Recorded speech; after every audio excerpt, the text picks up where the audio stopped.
फैलाई जा रही है देश में, इसके खिलाफ हम यात्रा की। यात्रा में बहुत सारे लोग हमारे पास आए, झारखंड से आए, उड़ीसा से आए, नॉर्थ ईस्ट से आए, बाकी प्रदेश से आए और कहा देखिए आपने भारत जोड़ो यात्रा कर दी, कन्याकुमारी से कश्मीर तक कर दी, मगर झारखंड का क्या होगा, उड़ीसा का क्या होगा, नॉर्थ ईस्ट स्टेट्स का क्या होगा, बिहार का क्या होगा, आपको यहां से भी करनी चाहिए। तो इस साल हमने दूसरी भारत जोड़ो यात्रा शुरू की है और इसमें हमने एक शब्द न्याय का लिख दिया है, ऐड कर दिया है, भारत जोड़ो न्याय यात्रा, क्योंकि हमें लगता है कि देश के सामने सबसे बड़ा मुद्दा अन्याय का है। 5 तरीके के अन्याय हो रहे हैं: सामाजिक अन्याय, आर्थिक अन्याय, युवाओं को रोजगार नहीं मिल रहा है, महंगाई बढ़ती जा रही है, पब्लिक सेक्टर यूनिट्स बंद किए जा रहे हैं, सामाजिक न्याय में जाति जनगणना का इशू है, 50% रिजर्वेशन कैप का अन्याय, किसानों के खिलाफ अन्याय और श्रमिक जो हमारे मजदूर हैं उनके खिलाफ अन्याय। तो ये 5 अलग अलग तरीके के अन्याय के खिलाफ हम लड़ने निकले हैं और भारत जोड़ो का कॉन्सेप्ट भी इस यात्रा में है। अब आप कुछ सवाल पूछना चाहें जरूर पूछिए।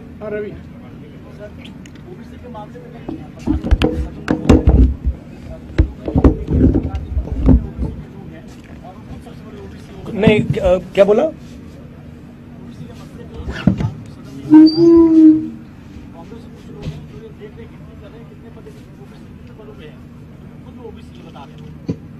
कुछ लोग मतलब राहुल गांधी। देखिए, सवाल सबके सामने है। प्रधानमंत्री अपने आप को ओबीसी कहते हैं, फिर बीच में थोड़े कंफ्यूजन में आ गए थे। पहले कहते थे मैं ओबीसी हूं, बीच में कहने लगे कि हिंदुस्तान में सिर्फ 2 जात है, एक अमीर और एक गरीब। तो उनको पहले तो ये डिसाइड करना है कि जात हिंदुस्तान में है या नहीं है। और दूसरी बात, चाहे वो ओबीसी हैं या ना हैं, हिंदुस्तान के 50% लोग, तकरीबन 50% लोग ओबीसी वर्ग के हैं,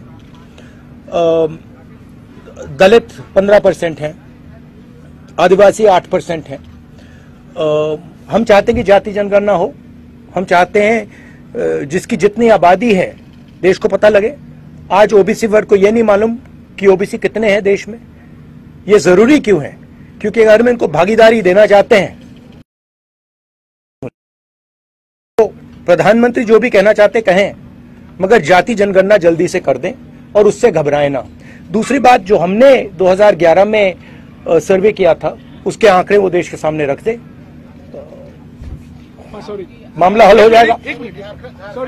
ये सवाल एक व्यक्ति का नहीं है। ये सवाल देखिए, ये सवाल एक व्यक्ति का नहीं है, ये हिंदुस्तान के करोड़ों गरीब लोगों का है।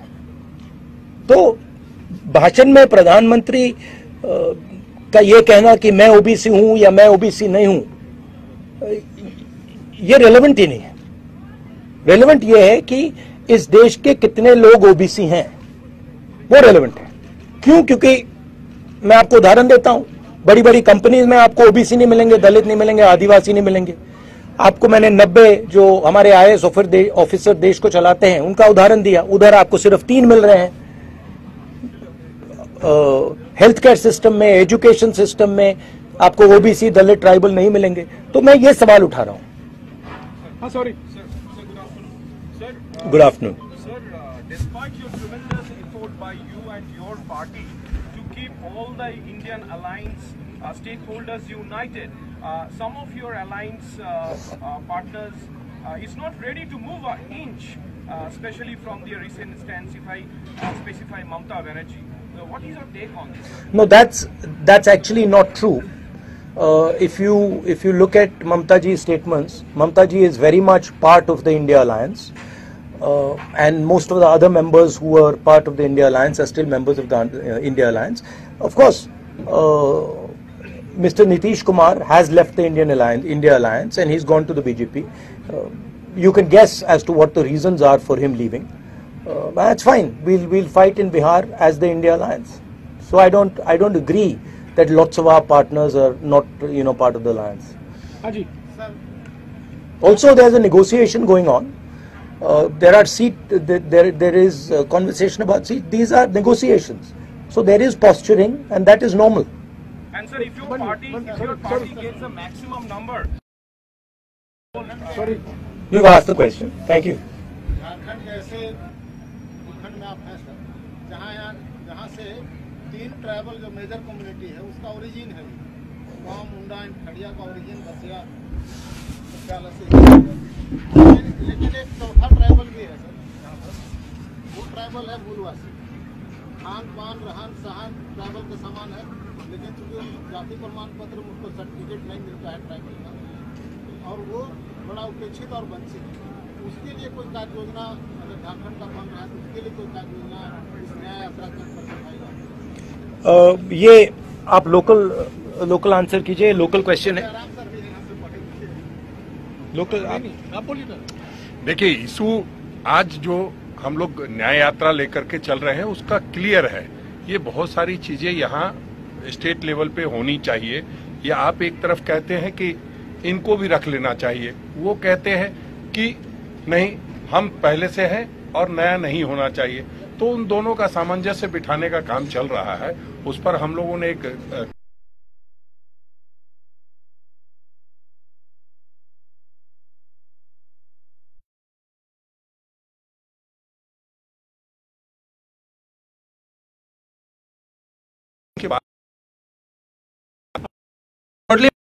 चाहता हूं कि हमारी सरकार है, और ये मुझे शुरुआत से आज तक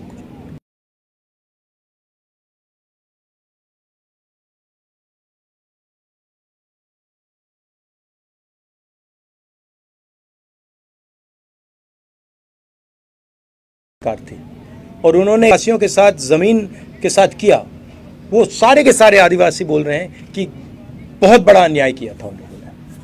थैंक यू भैया। एक मिनट वो उन्होंने आपका जवाब दे दिया।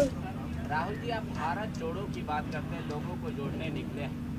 आपके तेलंगाना के सीएम कहते हैं कि बिहार और झारखंड के लोग उसको इमिटेट करते हैं कि ये लेबर के डीएनए से आते हैं, उनका डीएनए में लेबर होना। तो किसी खास वर्ग को खुश करने के लिए किसी खास को नाराज करना, और जब भारत एक हो उसमें ओबीसी, एसटी, एससी, माइनॉरिटी करके बात करना, यूनाइट करके बात नहीं करना, लगता है वैसे वाकई में भारत जुड़ेगा, मजबूत होगा? वैसे ही जुड़ेगा, क्योंकि देखिए सवाल न्याय का है। जैसे मैंने पहले बोला, आप मुझे बताइए हिंदुस्तान के टॉप 200 कॉर्पोरेट कंपनी में मुझे बता दीजिए ओबीसी मालिक का नाम बता दीजिए, अभी बता दीजिए। आप अदानी का नाम सुने हैं, टाटा का नाम सुने हैं, बिरला का नाम सुने हैं? मुझे एक नाम बता दो, ओबीसी नाम मुझे एक बता दो, बोलो ना। नहीं बोलो, नहीं आप बोलो पहले। आपके मीडिया हाउसेस हैं, एक दलित या एक आदिवासी मालिक का नाम मुझे बता दो, बोलो। नहीं, सवाल ये नहीं है। सवाल वो उसका भी मैं नहीं सुनिए, बात सुनिए ना। आपने मुझसे सवाल पूछा तो मैं आपको जवाब दे रहा हूं। सवाल जाति जनगणना का सिर्फ नहीं है, सवाल यह है कि इस देश में हिस्सेदारी किसको मिल रही है। कॉर्पोरेट सेक्शन में मैंने आपसे पूछा 200 सबसे बड़ी कंपनियां हैं, 500 ले लीजिए, उसमें से आप उनके सीनियर मैनेजमेंट में आप मुझे ओबीसी नाम दे दो, दलित नाम दे दो, आदिवासी नाम दे दो। आप नहीं, क्यों? क्योंकि वहां नहीं। मेडिकल सेक्टर में मैं पूछता हूं आपसे, प्राइवेट मेडिकल सेक्टर में वहां नहीं दे पाओगे। प्राइवेट एजुकेशन सेक्टर में पूछता हूं, वहां नहीं दे पाओगे। दिल्ली में जो हमारा सरकार को चलाते हैं, उधर 90 लोग हैं आईएएस ऑफिसर्स, उसमें से 3 ओबीसी वर्ग के लोग हैं। 5% बजट का उन पर कंट्रोल है, कोने में बैठे रहते हैं। आबादी 50% है। तो अगर आप लोगों के साथ अन्याय करेंगे, हर कदम पे अन्याय करेंगे, तो भारत कैसे जुड़ेगा? आप क्या कह रहे हो और बीजेपी क्या कह रही है? अन्याय होना चाहिए। ओबीसी वर्ग का जो हक है उसको मिलना नहीं चाहिए। दलित वर्ग जो है, आदिवासी वर्ग जो है, उसका हक नहीं मिलना चाहिए। कैसे जुड़ेगा भारत? इसीलिए हमने न्याय शब्द भारत जोड़ो शब्द के बीच में रखा है। अन्याय के भारत में भारत जुड़ ही नहीं सकता। अब मैंने आपसे पूछा 200 कॉर्पोरेट्स हैं, आप मुझे एक नाम नहीं बता पा रहे। मैंने आपसे पूछा भैया ठीक है आप कॉर्पोरेट का शायद जानते नहीं हो, बड़ी बड़ी मीडिया कंपनी में मुझे एक नाम दे दो। अच्छा छोड़ो, आप रिपोर्टर्स में से मुझे दिखा दो आदिवासी कौन है, हाथ उठाओ ना, कहां है? आप यहां मुझे दलित दिखा दो। हाँ एक है, सैंपल रख रखा है कोने में। तो देखिए देश के सामने सबसे बड़ा मुद्दा अन्याय का है और सबसे बड़ा अन्याय दलित आदिवासी पिछड़ों के खिलाफ हो रहा है।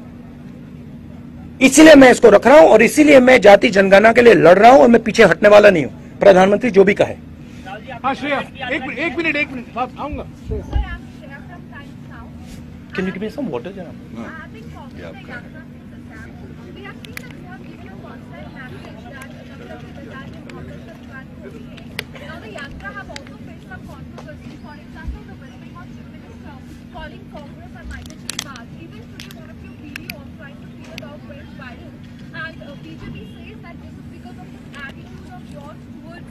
What is the video that went viral? You were trying to feed a dog, and that was actually the dog owner. Amit Pandya has been fact-checked also.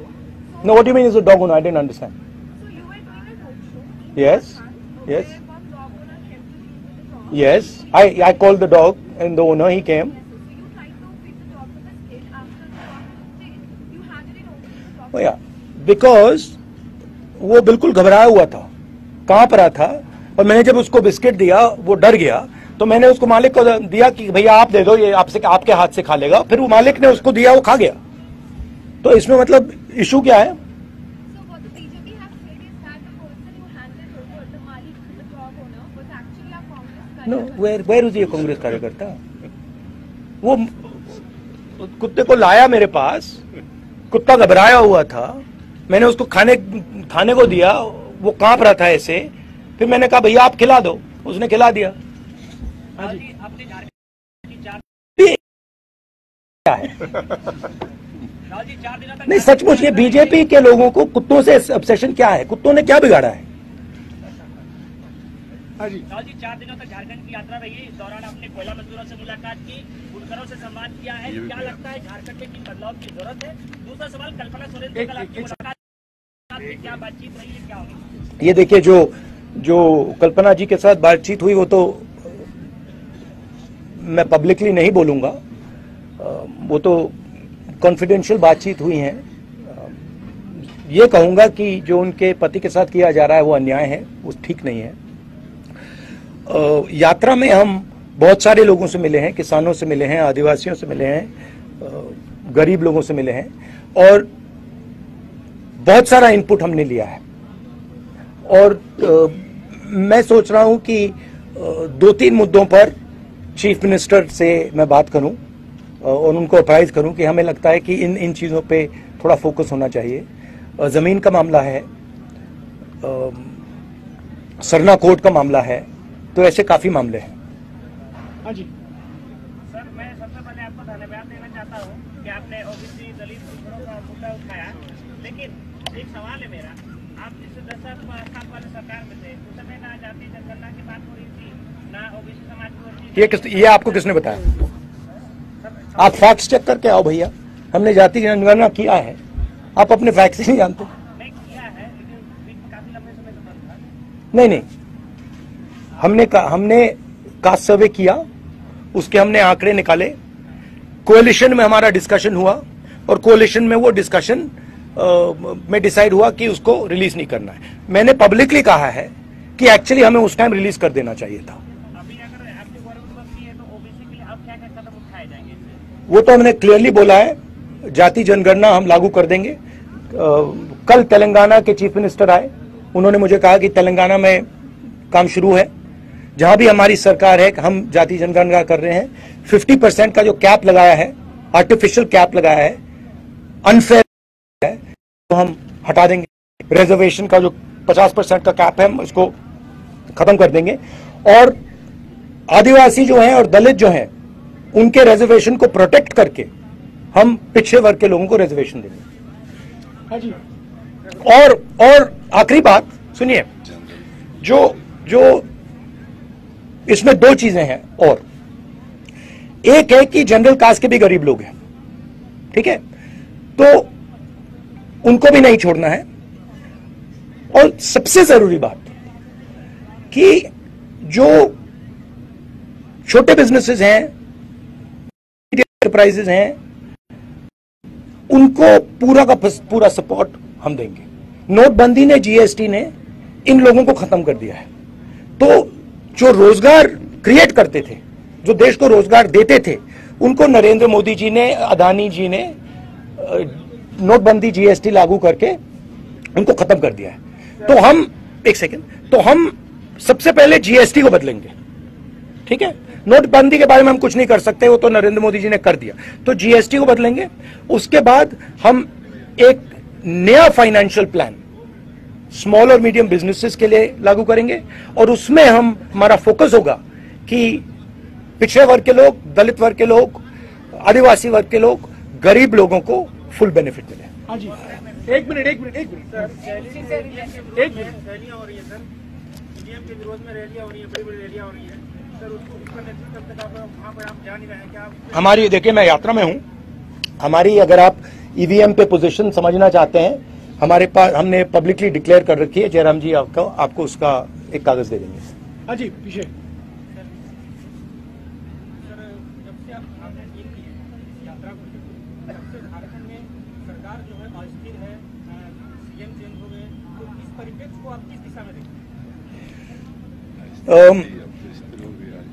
पूरे देश में ED, CBI, income tax opposition पर आक्रमण कर रही है। इन institutions का misuse हो रहा है, जबरदस्त तरीके से मिसयूज हो रहा है। ये रियलिटी है आज की पॉलिटिक्स का। कोई प्रॉब्लम नहीं है।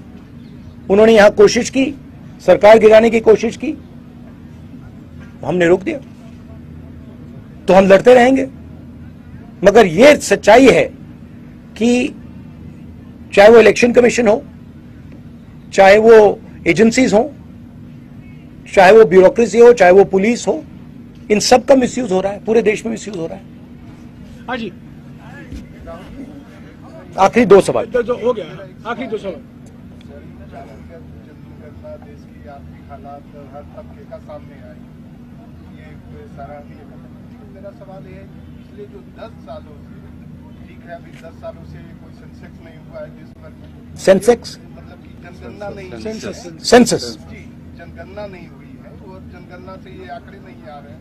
कुछ राज्यों में बिहार ने कराया और झारखंड अभी नहीं। मेरा ये सवाल है, आपने सामाजिक न्याय के तहत 5 के न्याय की बात की।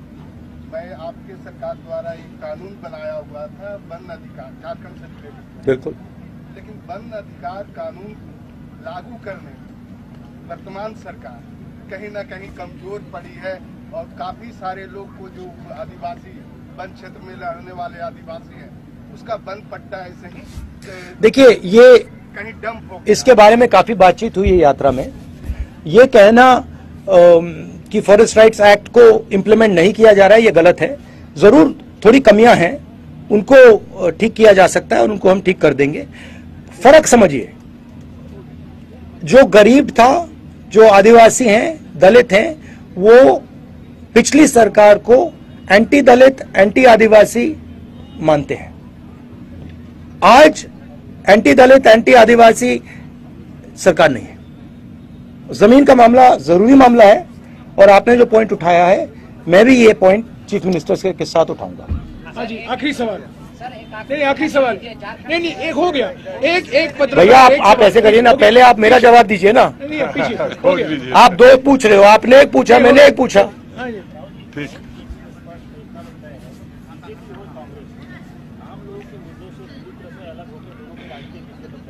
सॉरी क्या? बीजेपी हो या कांग्रेस हो, किसी की सरकार हो, आम व्यक्ति तक वो विकास योजनाएं नहीं पहुंच रही जो पहुंच रही। आपको ये किसने कहा? सर मेरी बात पूरी हो जाती है सर। जैसा आपने कहा कि आज एसटी कोई कहीं मालिक नहीं है, कोई ओबीसी नहीं है, तो आखिरकार इस सवाल का जवाब तो आपने दिया कि आप आएंगे तो करवाएंगे, लेकिन आखिरकार इसके लिए जिम्मेवार कौन है? जिम्मेदार कौन है? ये एक प्रोसेस है, ठीक है, ये प्रोसेस चल रहा है, इंडिपेंडेंस के पहले से चल रहा है और इस प्रोसेस के सबसे बड़े कदम कांग्रेस पार्टी ने लिए हैं। आजादी के लिए हम लड़े, हरी क्रांति हमने दी, सफेद क्रांति हमने दी, एजुकेशन सिस्टम हमने लागू किया, जनता के साथ मिलकर टेलीकॉम रेवोल्यूशन हमने किया। तो अब हमने एक नई कमी देखी है, उस कमी को हमने एक्सेप्ट किया है, उसको हम बदलना चाहते हैं, उसको हम ठीक करना चाहते हैं। हमें साफ दिख रहा है कि देश में पिछड़ों के खिलाफ, दलितों के खिलाफ, आदिवासियों के खिलाफ अन्याय हो रहा है। अब हम इसको ठीक करेंगे। जाति जनगणना पहला कदम है, ये मत सोचिए कि ये लास्ट कदम है, ये पहला क्रांतिकारी कदम है। इसके बाद काम शुरू होगा। इस कदम से देश को पता लग जाएगा किसकी कितनी आबादी है, गिनती हो जाएगी। जैसे मैंने कहा, देश का एक्सरे हो जाएगा, सबको पता लग जाएगा, ओबीसी को पता लग जाएगा कि भैया मीडिया में तो हमारा कोई आदमी नहीं है, एक भी नहीं है, कॉर्पोरेट में हमारा एक भी आदमी नहीं है, हिंदुस्तान सरकार में हमारा एक आदमी नहीं है और हमारी आबादी है 50%। तो दूध का दूध पानी का पानी हो जाएगा। उसके बाद